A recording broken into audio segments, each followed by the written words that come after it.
Un espoir s'est levé à droite, ce sont les mots de Laurent Wauquiez, le président LR de la région Auvergne-Rhône-Alpes, qui se félicite ce matin dans le Figaro de l'unité affichée des Républicains après le vote de la loi immigration. Dans cette interview, l'aspirant candidat à la présidentielle de 2027 s'inquiète de voir le texte passer, je cite, à la moulinette du Conseil constitutionnel, pronostique la fin du en même temps d'Emmanuel Macron et dénonce le réflexe pavlovien de la gauche, dont 32 départements ont l'intention de désobéir à cette loi immigration.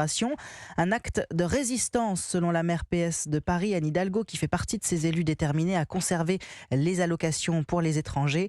Initiative que le gouvernement ne voit pas d'un très bon œil, Alexis de la Fontaine. Oui, il pleure avant d'avoir mal, assène un conseiller de l'exécutif.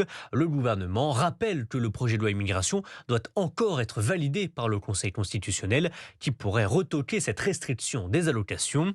Ensuite, Emmanuel Macron affirme vouloir retravailler ce texte avec sa première ministre pour retirer certaines mesures dérangeantes et les allocations pourraient en faire partie, souffle un cadre de la majorité. Dans le cas contraire, les départements auront l'obligation de respecter la loi, mais pour contourner cette mesure, il existe des alternatives, selon Stéphane Troussel, le président socialiste de la Seine-Saint-Denis, comme la création d'une nouvelle allocation entièrement financée par le département avec leur propre budget, car l'État ne prendra pas en charge ces dépenses supplémentaires. Alexis de la Fontaine du service politique d'Europe 1.